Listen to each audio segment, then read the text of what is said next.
Pemirsa, barusan kita sudah melihat dan mendengarkan keterangan dari Kapolda Metro Jaya dan Humas Polda Metro Jaya. Dan saat ini kita juga masih akan membahas tentang bencana dan pengamanan pada saat pandemi COVID-19. Dan sudah bergabung bersama saya saat ini yaitu Wakapolres Bekasi AKBP Alfian Nurizal. Pak Alfian, kalau kita melihat kasus beberapa waktu lalu adanya perampokan minimarket di Bekasi, bisa dijelaskan bagaimana kronologinya? Ya, tentunya kejadian tersebut sudah bisa kita ungkap dengan baik, di mana kita juga mendapatkan perkembangan beberapa TKP, di mana pada saat itu kejadian pada dini hari, memang situasi yang memungkinkan kepada pelaku melakukan aksi kejahatan, yaitu di minimarket tersebut. Sehingga tentunya ini menjadikan untuk meningkatkan kewaspadaan pada saat ini, di mana kita ketahui bersama bahwa kita sedang melakukan mengantisipasi atau penanganan secara cepat pandemi COVID-19 atau 19. Maka dari itu, pembelajaran dari kejadian kejahatan tersebut, kami membentuk sebuah tim, yaitu yang kita sebut namanya tim Patriot, di mana tim Patriot ini bekerja dari jam 6 sore hingga pukul 12 malam, selanjutnya diganti oleh tim kedua, bekerja dari jam 00 sampai pukul 06.00 pagi hari. Demikian, Mbak. Lalu untuk si pelaku pada perampokan minimarket yang di Bekasi tersebut untuk saat ini bagaimana Pak kondisinya, terakhir penindakan yang dilakukan? Tetap kami lakukan untuk pengembangan.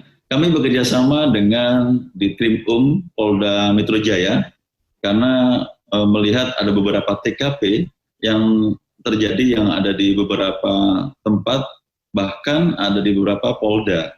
Sehingga tentunya lintas Polda inilah Polda Metro Jaya untuk membackup Polres Metro Bekasi Kota terhadap penanganan kasus pencurian, pemberatan maupun kekerasan ini.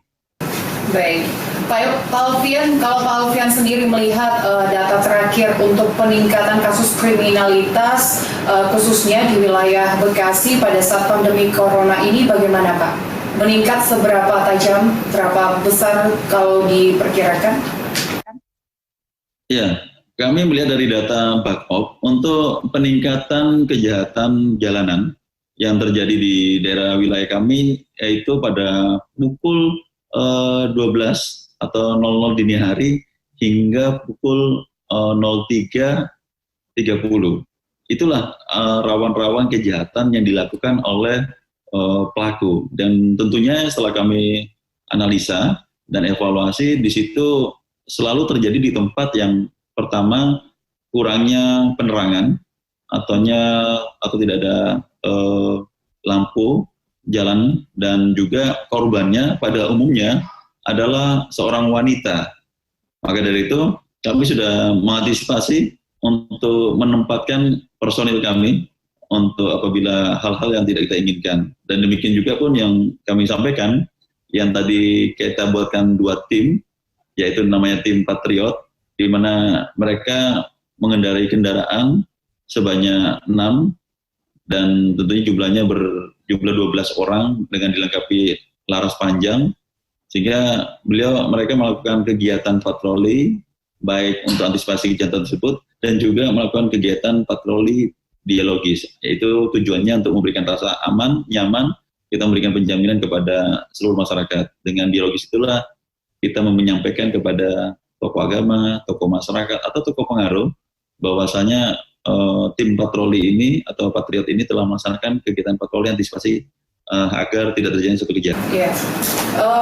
Tadi Pak Alfian mengatakan bahwa kebanyakan memang terjadi di sejumlah perampokan itu di minimarket. Dan apakah sebenarnya petugas sudah memberikan himbauan kepada sejumlah minimarket khususnya di wilayah Bekasi untuk ada pembatasan pengoperasian minimarket sendiri, Pak?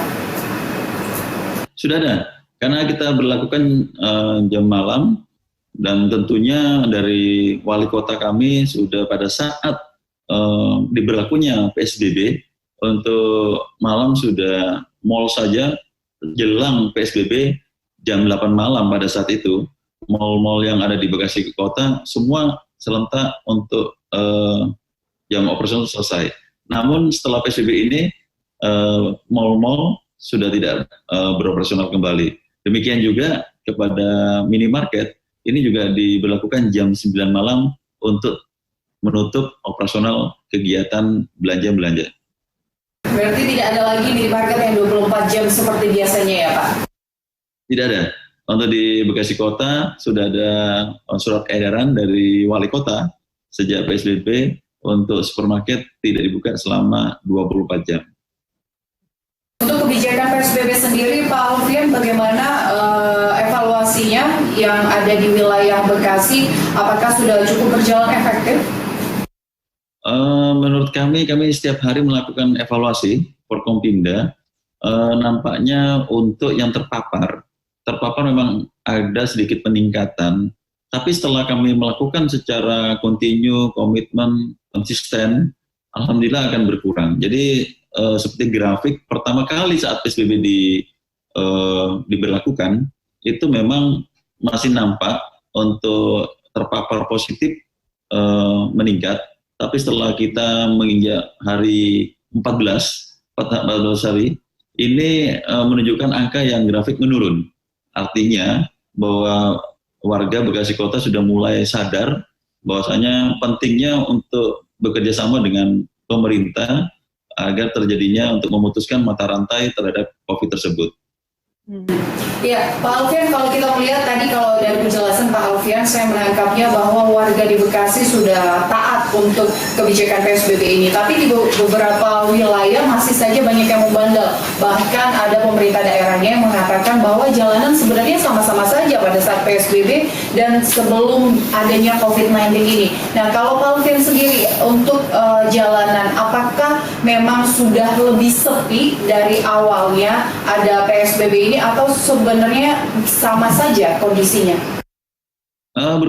Sangat berkurang signifikan karena kami bisa memberikan data yang tadinya contoh yang di checkpoint yang di Harapan Indah ini yang ataupun mungkin di daerah Bekasi Barat ini juga yang sebelumnya sekitar 33.000 kendaraan roda 2 saja.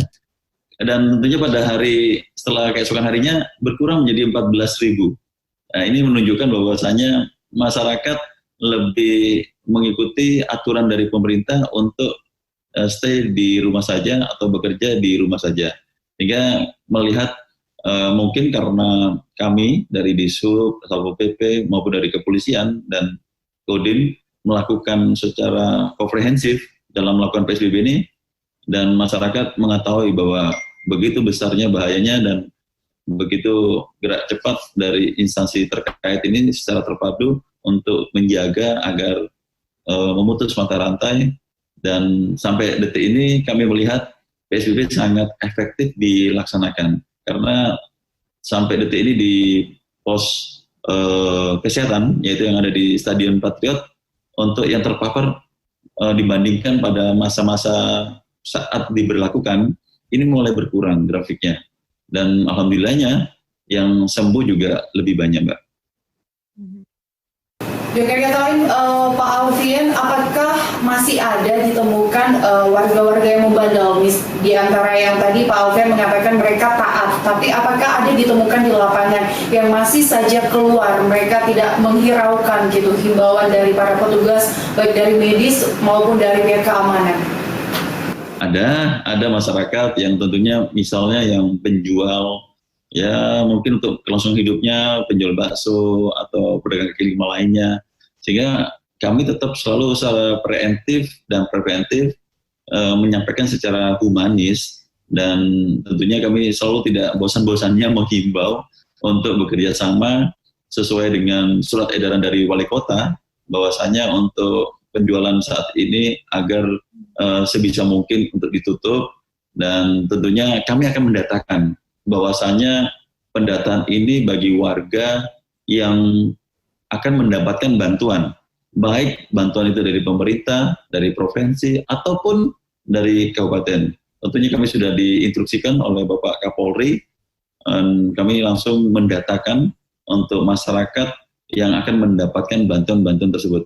Dan bila yang tidak mendapatkan bantuan dari pemerintah pusat, provinsi, maupun dari pemerintah kabupaten atau kota, dari kepolisian untuk dapat mampu memberikan bantuan kepada warga tersebut. Ya, baik Bapak AKBP Alfian Rizal, Wakapolres Bekasi, terima kasih atas informasi Anda dan terima kasih sudah bergabung bersama kami di Suara Jakarta. Terima kasih Mbak Gadis, mahasiswanya. Baik, dan pemirsa demikianlah perbincangan kami akan hadir dengan informasi lainnya, tetaplah bersama kami di Suara Jakarta.